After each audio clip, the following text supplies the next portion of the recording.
like saying, well, wild thing, you make my heart sing. Why don't you come up here and tell us something?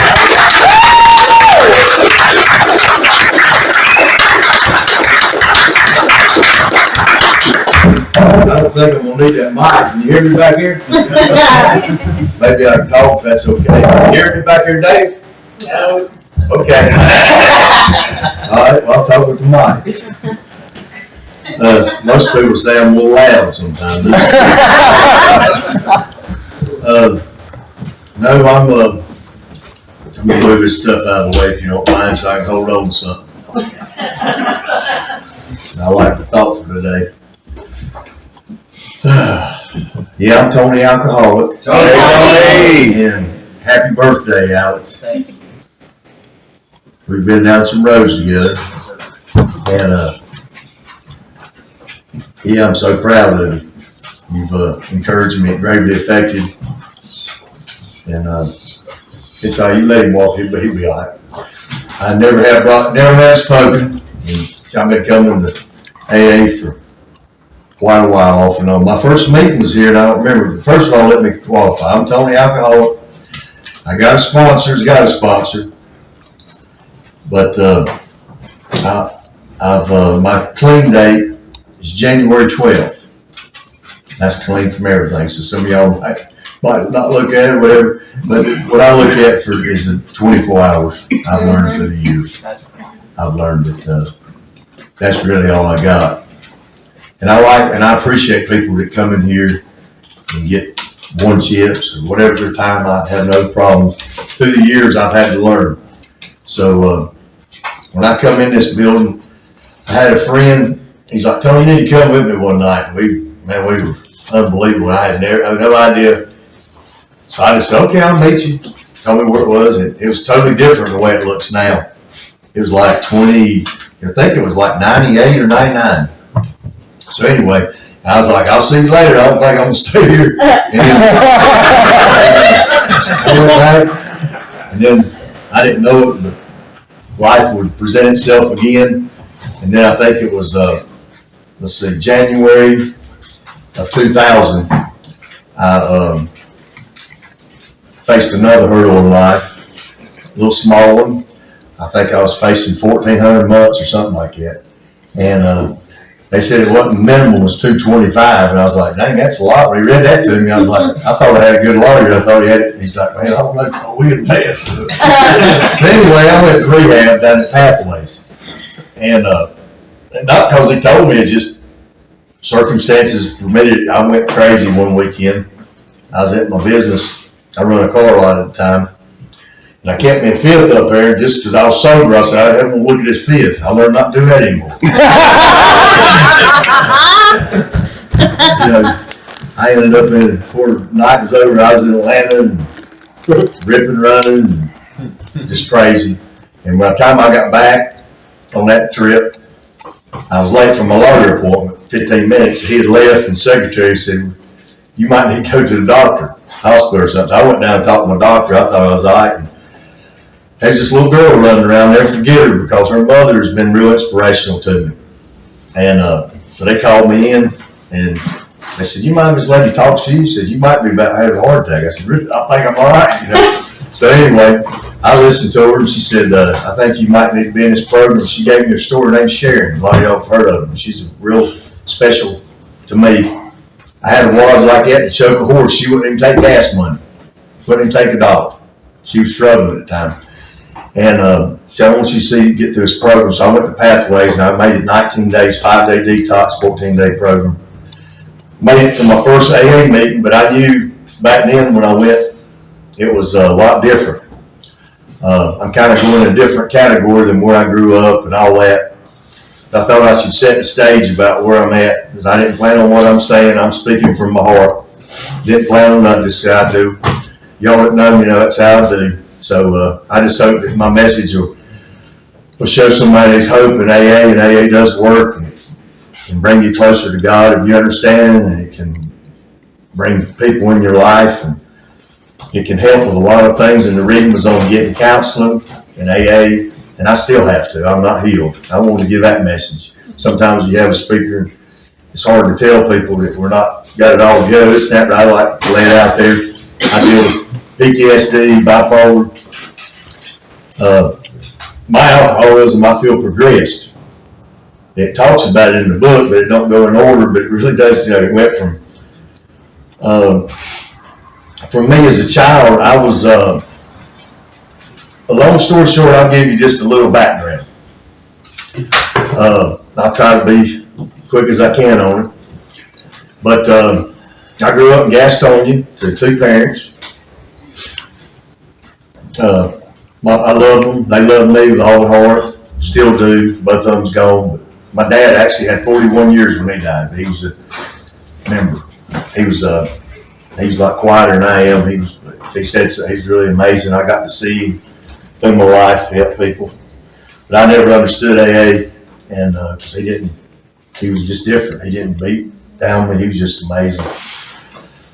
But I remember at an early age, there was a lot went on in my life.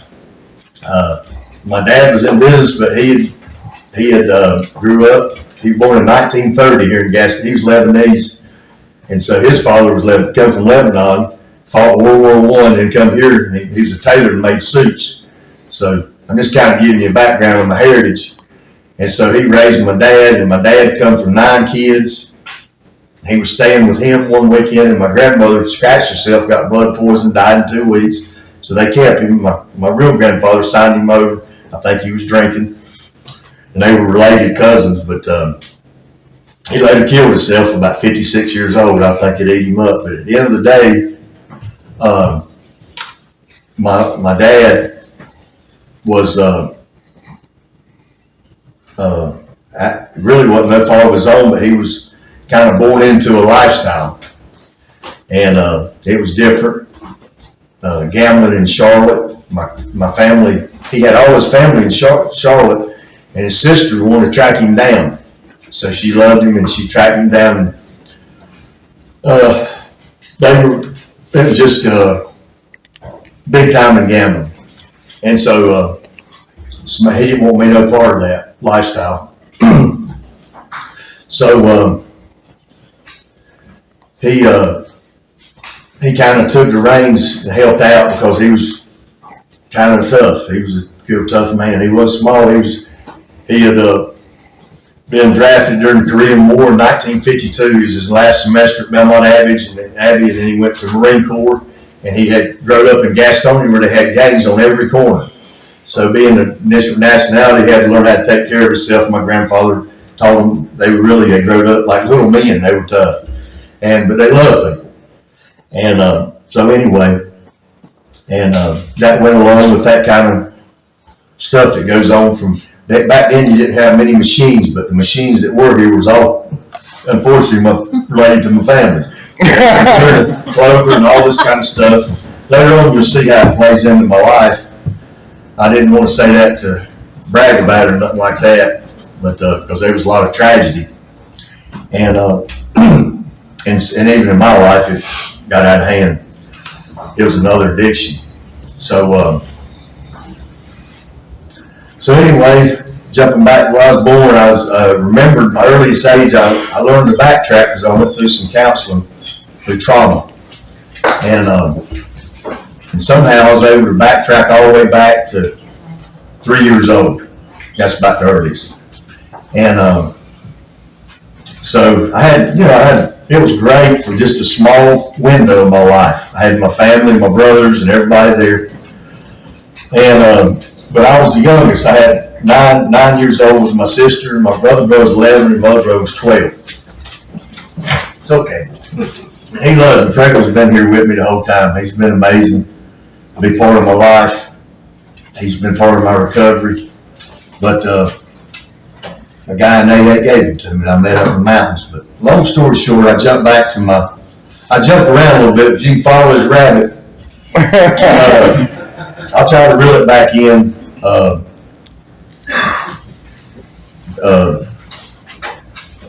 I'd stayed with my aunt and him, and just a lot of craziness. You know what I'm saying? I mean, murder, suicide. My aunt I stayed with her. I come to visit, and then one day, I think it's paint on the wall, and they done took the block. My cousin went through the window, and I stayed outside. I mean, this was gassed up back in the 70s. And so he was an ex-war veteran, had some problems, and I don't know. So that was pretty tragic, I imagine, because I loved him. And I started tracking back, trying to figure out what makes me tick, because it got pretty serious in the end. So, and then my grandfather died. He was just felt so safe. I'd never felt no safe with him. I'd sit on his lap. He just sat, that kind of thing. He died, and you'd think I wouldn't remember that at 4. But I never talked to all those people. He was the most real popular person in Gastonia, and I sit in the back of the coffin just praying, hoping he'd come back to life, which I won't teach that to my kids. But my mama told me, if you pray or he'd come back to life, told me. I kind of got bitter to God. I started figuring out, because I want to know what's going on. You know how we think. So I'm trying to be real with y'all, the people that relate to it. And then I started having problems. Everybody left. It was just me and my mom. A really loving woman, good woman. And I'm not going to go into everything, but things happened. And they started training me to swim, taking me to swim. It was worse. The swimming that I had learned as a kid was worse than the SEAL training I got in later on. I didn't complete it, but I was in it, just to let you know. And so the lady was trying to train me, said, prepared me. All these things prepared me for later on in life. And so I got through swimming, and one day, we were going to go swimming. And I felt real bad because I heard her talking to friends and stuff. And she took me to Charlotte to a place called Alexander Children's Center. I didn't know where it was at, but I went there, and I knew something was wrong. I was looking at the pool. And I said, and then when they took me to the classroom, boy, I knew something was wrong. Kind of like the feeling I had today. Things can go wrong in my life. I still get that feeling. That does not go away from me. It's got better, but it can be extreme. But the only thing I do different now with it is I decide to come speak and not use when it hits me. So I walk through it. So I learned that was a little bit of courage. So thank you for all y'all giving me that. And then second of all, so I went through back and forth from my home to special classes when I get out of the homes. I was there for 2 years. And I had a coach from Clemson. Now I got a sponsor from Clemson. and I miss that coach. Much as I love Fred, was about to say that. I never forget. He taught me a lot. I did rappelling at early ages, down towers, 30-foot tower at 7 years old. They built use. I swam every day. Got where I could swim a mile back and forth without touching the sides. Did win awards every week. I got away, so I escaped. But later on, I let go of all that. And y'all know how that happens. But what happened, I was about, we won't jump ahead. I was about 12 and a half. And I was working maintenance. So I got kicked out of maintenance. I'd been a good boy. I'd been through a lot. I'd seen a lot in those homes. I rode up with all kind of people. Been to all those different places, if you can gather that. And quite a bit of schools and places. And then I had older brothers and older sisters. So I had to learn how to be a little bit, take care of myself in the end. But I was always I love people. And then one day I was working maintenance. And this old boy, and I'm an old man, I can't do it, but this old boy got a little rough with me. And I got lucky and took care of it, and then they kicked me out, and they said, you playing this? And they sent me home, and my mom come, and I was like, ma'am, are you that crazy? I would have done that 7 years ago. I knew that got me out of here. I didn't do that for that. But then later on, that didn't help me, because I learned how to use that to take care of myself. Whenever I saw, when I could feel somebody, because you know how we sensitive, we feel stuff. And I took it. It ended up taking away a lot of good in my life, but I didn't try to be a bad guy or nothing like that, but I just always loved to be able to take care of myself, my friends, and I didn't like bullies, and I just learned how to survive, and I didn't even know I was strong, but I was like, these guys, I started learning. And, but as soon as I got home, they sent me to Gastonia. So I went back to Gastonia, and they sent me to a really tough school. It's right there near the Pathways, which is Phoenix now, but right there between there and the hospital, there's a little building. And they had concrete rooms. If you got in trouble, lock you in. I mean, it was a trip. So I went through that. And then I got another thing, and they said, Tony, they found my brother. I had a picture to help me give me strength. But I had a brother,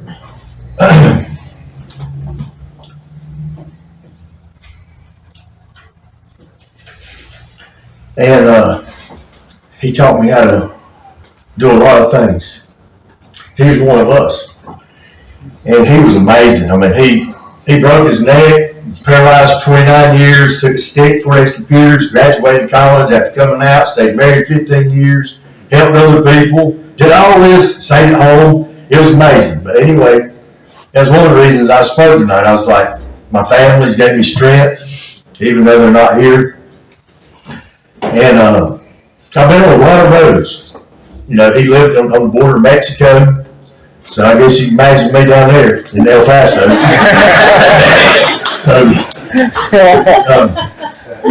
So that was one trip. I had a whey protein shake. It had 50,000 in it. I told the guy with me I only had 10. And so I made them kind of crazy adventures, I thought. But jumping back to where I grew up, I went to that school. And that day they realized they'd made a mistake. I was labeled the first Willie Hill in North Carolina. I was the first 200. It's where they labeled somebody's got anger problems in schools and they identify them in different situations. But I never talked back then. I know that's hard for y'all to believe that. But, you know, the only reason I'm here is because of people like y'all, people in here that's given me help, people through the years that loved on. I always, right when the rubber meet the road, as tough as it gets, and you know how it is, somebody always showed up for me. And there was a couple of times, you know, it went a lot longer than I wanted, but I was treading water a little longer. But, you know, I've been blessed in that way. And so they realized, and so they sent me straight to Ashley, which was a tough school at the time. Yeah. So I went to Ashley, I walked home, and I guess y'all imagine what happened back in them days. But there was, you know, I ended up, instead of studying, because I was having so hard a time studying, I thought maybe I was done because I couldn't pay attention. But I'd be at a poker house. My dad was involved in that in Gastonia, so I'd be at poker houses, you know, from the age of 6. I didn't tell you about till I decided to quit going a few years ago. I just, you know, I would escape at night, and I didn't realize that it was just what I was brought up in that. And I thought that was normal. I thought that was normal. I'd go to school, you know, I mean, just that kind of life. So you can imagine my studying didn't do too good, but I passed. But, I never told none of my friends nothing that. And later on, I left. During Ashley, I wanted to have friends. You know, I started meeting because I was here now in school and all this stuff. So I learned how to make an example. I said, I'm not going to be run over this time when something happens. I was making an example and be done with it. And that's what happened. And I decided, and that's the way I lived my life. If I couldn't make an example, I had buddies, and we stuck together, and we were friends. We didn't bother people, but we were good-hearted. And I had all other guys. And I lived that lifestyle. And, you know, and also, I meant to tell you before I left that home, I got in-school suspension and I did my first rush. And the way alcohol is taught to me in the book, it goes from alcohol, and some alcohol goes to that doctor that shot drugs. Mm-hmm. But for me, it was the rush, and then it was the alcohol, and it was the alcohol, and then cocaine. Mm-hmm. And so, but also gambling. So I learned that my behaviors in this program are real tricky, and I have to be careful. Some of y'all have been around me. I kind of talk crazy and all that stuff, but I'll shy away a little bit of some things because I have to be careful because I'm trying to do different because I have a lot to lose. And we all do, but I'm just saying for me, I can't afford to have any more problems once you hear a little bit more. But so I'm 13, I get back in my neighborhood, and again, I'm around all these old guys, so I meet all guys in the neighborhood old. And matter of fact, my dad was so good a guy and he cared about people. The two guys I hung out, they broke into my grandmother's house and he went to court and made sure they didn't go to prison. And I hung out with them. And all them kind of, and so, long story short, I wanted me a girlfriend, so I said, look guys, I had the money, so I said, I'll buy liquor. And she was a pretty girl, I still remember her name, and we all went out, I'm the youngest, and of course I blacked out. A couple of the guys, well one of the guys didn't treat me too good, and the other guys didn't like it. And I, hyperventilate and all that stuff, and I took up. I think one of them spit on me, to be honest with you. And later on, I let the guy go because later on, I love some of these guys, and I just didn't see that guy for such a long time. And then we all had our group, and I had friends in all the areas because a lot of people knew my name is different than most people. And my mom lived on one side of town, my dad lived on the other, and I was in so many places. I just met so many people, and I loved them. And I thought all of them that was kind of like my family. All the people I met, friends. And but when I drank that day, that night, it was, I can't tell you like everybody tells you, but I know it wasn't good for me. It wasn't good. It wasn't a good outcome. And I drank more than a sip. I was always, later on you'll see, but the main thing was I was trying to fit in. And I didn't know how to fit in. I felt I was so different from the way I was raised because I didn't know how to talk back in about my past or nothing. Like I didn't even, my brother that was in the wheelchair had come to the school when an altercation with me and this gentleman, and that gentleman later killed a friend of mine and got 5 years, so he was a kind of tough, bad guy to be honest. But to be honest with you, I later on was in prison with him. But at the end of the day,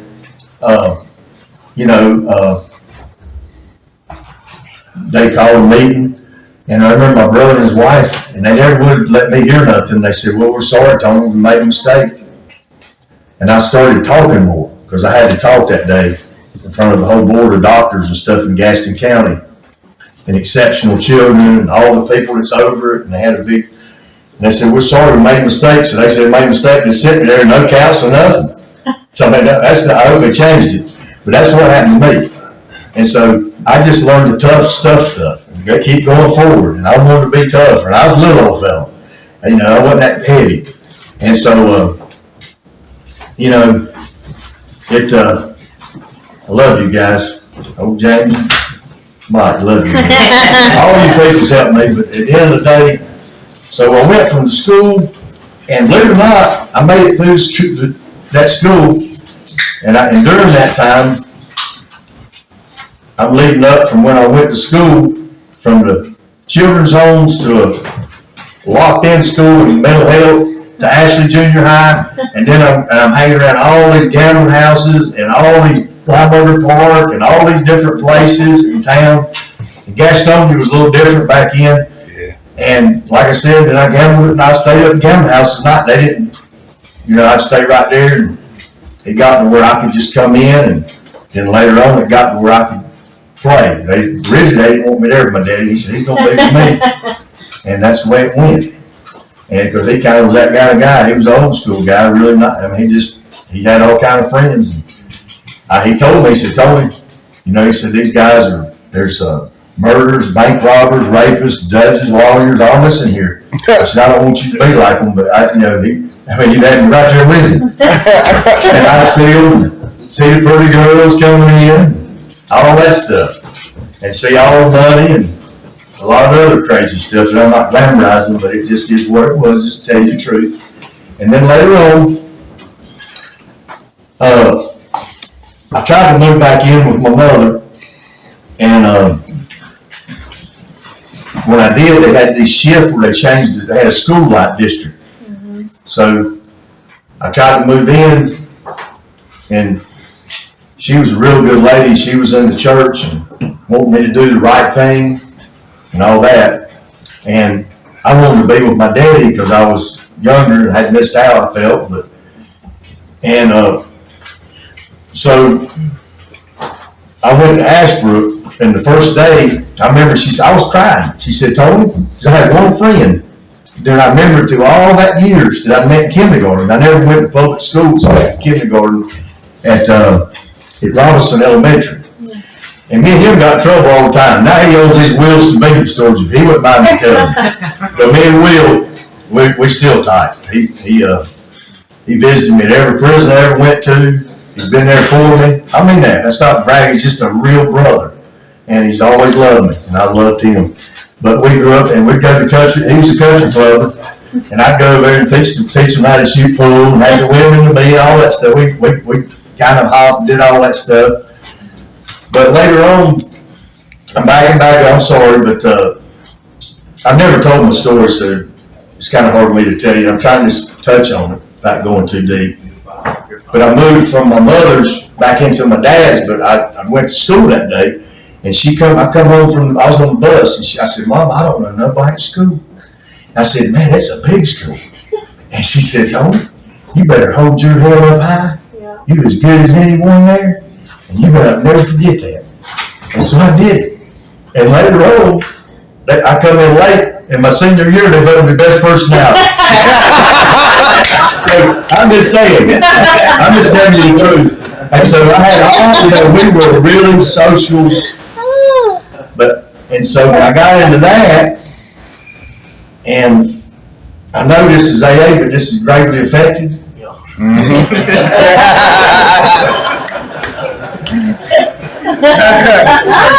I guess I'll tell you the truth, part of it, a softer version. Like I said, my dad knew a lot of people, so it was easy for me to probably to get things that I shouldn't be able to get. And I knew all the people and who's there, and this guy, you know what I mean? You around the gamble now, you get to see all this stuff. They come in all the time, they gamble. These guys didn't gamble for like 3 hours, they gamble for a week. And by the way, I don't think this has went away. They slowed it down, but I still have a friend.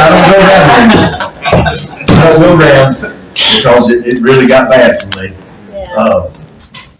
But anyway, you know, and I felt, unfortunately, I thought I could make a few dollars sometimes. Mm-hmm. I wanted to have money, and I'd worked and done this.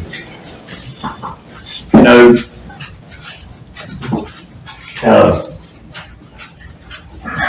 I'm trying to be respectful, so I'm trying to figure out, but the bottom line is that, you know, I did a lot of things I probably shouldn't have done. I always stayed with, I said, well, ain't nothing wrong with marijuana. All these guys do it, my brother, my family, this and this. I see this guy, and I didn't know what happened. I never looked past, I was kind of a guy, I still don't look too deep, I look a little deeper now at things. But at the time, I was just, it's okay, no big deal. And I'm not hurting anybody. And back then they had kind of the same way they do now, but it's a little different players. They always change in life. Mm-hmm. But they controlled the town, and as long as you had a free pass, you could do what you wanted to do. And so at that time, we had a bunch of friends. And I had no idea what all went on to the degree. I couldn't comprehend it as I do now at 51, compared to when I was 13, 20s, and all that stuff. But I knew I was friends with a lot of people that cared about me. And I was like, wow, man, this guy's cool. And it brought me a lot of friends, you know, at one time. And it made it easier. Later on in life, I was like, when everything fell apart, I was like, wow. Where's everybody? They used to line up down the road. Now one person lines up down the road, the law will be coming. I mean, it's changed. So I'm just touching upon it. Everything I tell you is the truth. I won't lie to you. And so it was crazy, and I had no idea that, you know, I wanted to keep up with my other side of the family. A lot of things that happened in my family dynamics, businesses and money and all this garden. I did a lot of stuff. And so I was trying to keep up. I wanted to make it on my own. I was like determined. And so anyway, and I'd learned how to meet people through the way I grew up and things and moving around. And I just, you know, and then gambling kind of was universal. I was with a member of the group, these older men, and I got to go and be a part of their group. I was the youngest guy in their group.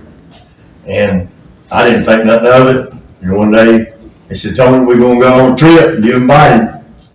I said, really? Atlantic City? I said, wow. I said, that sounds good. I've been wanting to see what it's like. But before I went on that trip, my gambling had progressed. My addiction, my alcoholism, what I call it, is, you know, it progresses. And so does my behaviors. Mm-hmm. I never did think much. I would try to think, but if I felt like I had to react, I'd just react. And that wasn't the way to live. And it got me by. And I had a lot of different, and then things started changing. This group of guys, this started happening. A lot started going on in Gastonia. I finally graduated high school. And when I graduated high school, you know, growing up well, I didn't know about college. I didn't think about it really. And I had met a lot of lawyers. They were my friends. And you got a criminal lawyer, you got a tax lawyer, and you know, I had the best buddies, and they were the best lawyers in this way, and they were tough. And so I thought I was okay. I had this and that, but I didn't realize that I had some issues. But at 16, I'll back up. I got my first DWI. My buddies had these fake IDs, and because I was a talker, they said, Tony, if you'll come with us, we'll give you free drinks. I know this is like a shallow story, but it's the truth. So I said, okay. So I went with them in Charlotte, and I'd get a drink talking to the girls over all that stuff. So at the end of the day, when I got home, they said, you all right? And I said, oh yeah, I'm okay. And I took off in my car, and I thought I heard that siren, but I didn't see nothing. So I punched it.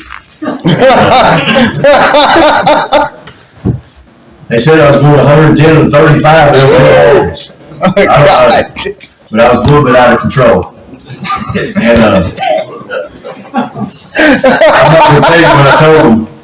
When I got to the house, when I come to 321, I was like, man, that's a lot. I think I'm in. So I pulled in my house, and they pulled up.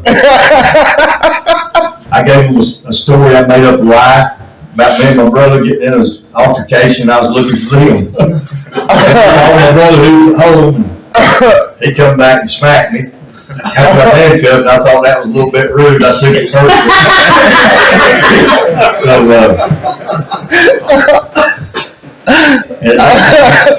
at that time, I had a real good friend who's now not here. His name was Eddie Dow. He was my brother. He was Lebanese with his family, and he's like, oh, hell, don't worry about it. Just, it'll be all right. We'll take care of it. But my lawyer, he's like, Tony, I can take care of it, but I want you to learn because I think you're going down the wrong path. So I'm going to speed it up. I got that DWI, and I thought I was okay. And my gambling progressed. I graduated, and my lawyer said, Tony, I think you might need to go in the service. He said, I can get you a job. He could have got me a job with, and I just said, you know what? I went. He wanted me to go into one part, and I went to another, and he told me, so long story short, I ended up drinking, and I didn't realize I was alcoholic, really. I didn't. I drank so fast, so much, and I thought, well, I just did it on the weekends. Well, long story short, y'all know why I'm here.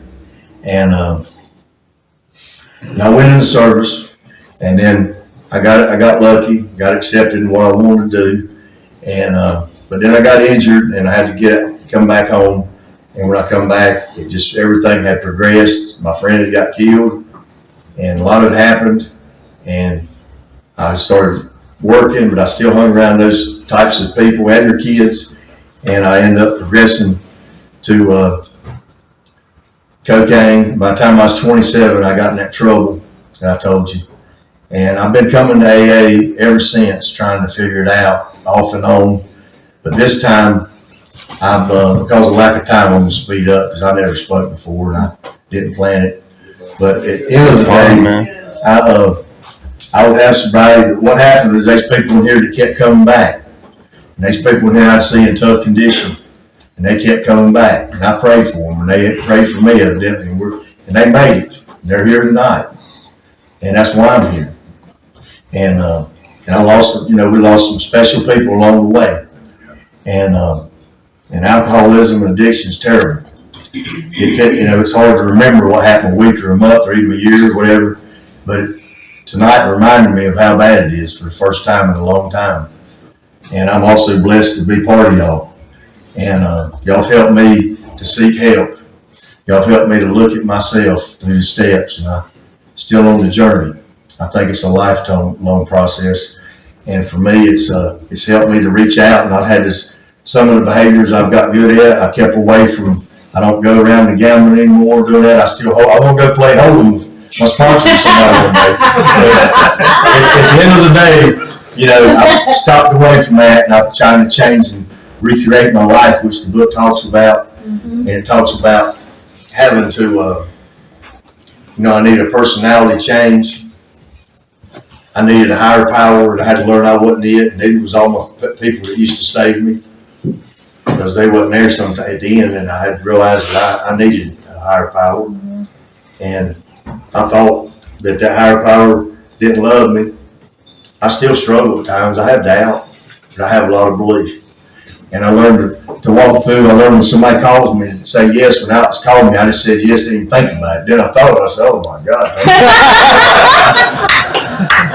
So at the end of the day, there was a lot I'd like to tell you, but I didn't put it together. But it did progress for me, and it is progressive and fatal. And the last time I used the cocaine was here July 14th. I was in this room. I come here, and there was a guy that I knew that's always been my friend. And I was going to pick up, and I knew from the way traffic looked, it wasn't going to be good. So I pulled in AA meeting. My car stayed here 4 days, and I went, and that guy helped me and took me to a meeting in Library Park. And I'm a member of the We Miracles group at the 12-step. And the reason I keep going there, it's helped me with my tolerance, because it's not easy being a part of different groups. We're not all healed. And so it's tough. But I remember all the times that we've shared with people in here, there, and I go to meetings, I get around, and it's also, y'all taught me tonight, I felt it for the first time that I'm going to have to learn that this is my family too, because I'm kind of don't trust. But even tonight, I learned a lesson from y'all, and I felt it when I walked in here. And I've also learned I created a lot of my problems, and I had to be accountable and share some things and get this stuff out, because I wouldn't share that in the 5th step, and it kept me sick. And even though I shared it, it didn't make me healed. I still had a lot of work to do. It talks about that. If you ever get a book, it's Emotional Sobriety. It tells you that some people had traumas and it affected them. Some people never had nothing, and some people it didn't affect. And so that's my story. I'm not going to go into all of them. But at the end of the day, me and Freckles went to a program last year in Wyoming, PTSD. And, they say, why'd you come in, this and that, but it got to be so terrible in the last years and years, it got to be no fun. And the things I had to go through to get what I wanted, and without getting put in jail, and having to do that it was terrible. And now, at July 14th, I cut off my ties to that kind of stuff the best I could. And we all know it's easy to find, but I had to make an effort. And I'd done it before in different ways, but I never would. And it come back. It'll come back. It come back to me, and I had that feeling, because it usually mixes in with a woman or some kind of behavior that I want to escape in or something like that. But long story short, AA works. I got this book I wanted to share with you because Alex made a lot. I went to the convention last year, And you see these signatures, I had no idea they kept raising their hand. I had the least sobriety. And I went up with the man that had the most sobriety. And they gave me this book and brought me to the stage, and I didn't even expect it. And I didn't get sober that day, like I said. But it showed me, and they wrote me things and told me things. And I keep in touch with some of those people.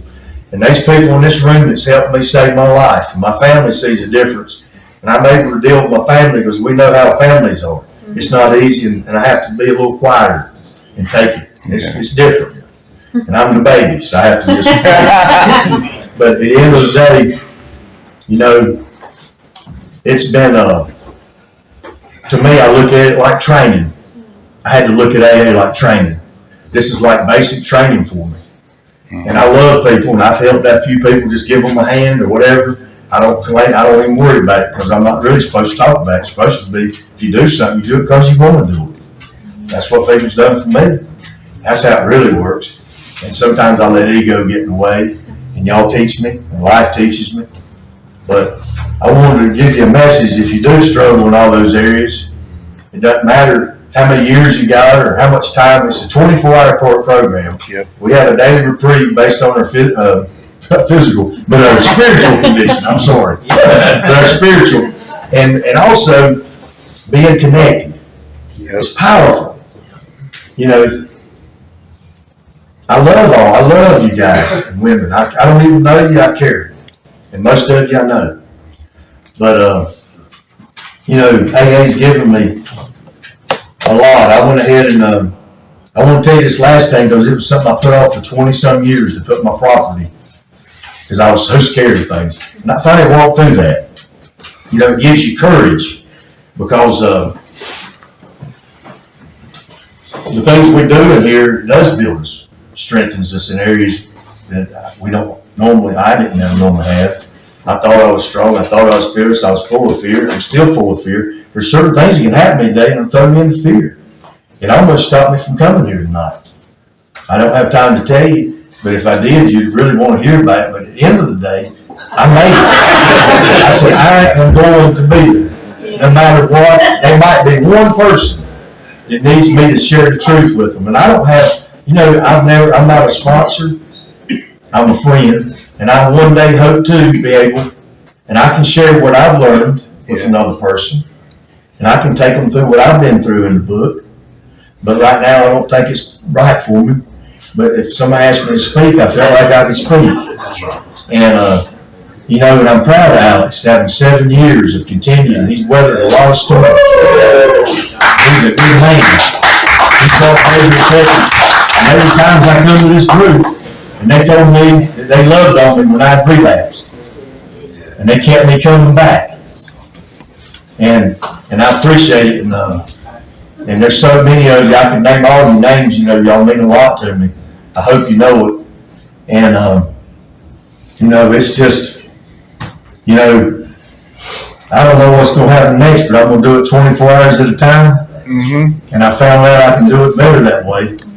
And I used to think different. And that's just the way I'm having to do it. But I had to admit I was powerless over alcohol. And it progressed for me. And my life is unmanageable. And I'm working on the unmanageability. There's still some areas of my life that are unmanageable. And I hope that we all can work on it because together we're powerful. We got some great leaders in here. I'm just the old bozo on the bus. I ain't nothing. I just appreciate you. And I do want to, there was a friend of ours that I loved a lot. And he tried and he couldn't get it. But we loved him. And I wanted to mention old Doug here. He cared about us. And there's a few of us remembered him. And he had that smile. And that's why I fight so hard in AA to, you know, as a group, we're powerful. Sometimes the steps only work so far. If you need PTSD help and other help out professional, sometimes you have to go get it. Now, steps help. They won't take care of it. God makes us use our footwork and action. And I got me a trail guide now. Brad's my trail guide. He's teaching me a lot about courage. And there's so many people in here that's helped me, and I just hope and pray that all our journeys continue and we keep the doors open, because I come in and out of these doors a lot of times. And the one thing I had to be honest with was myself, and sometimes picking that white chip up ain't easy. But I had to do it, because it was for me. Yeah. And it was disturbing. I wanted to be where my other buddies was, I wanted to be where they were. But I was told I had to be where I was at. I couldn't start where I wanted to be. And I love y'all. Thank you.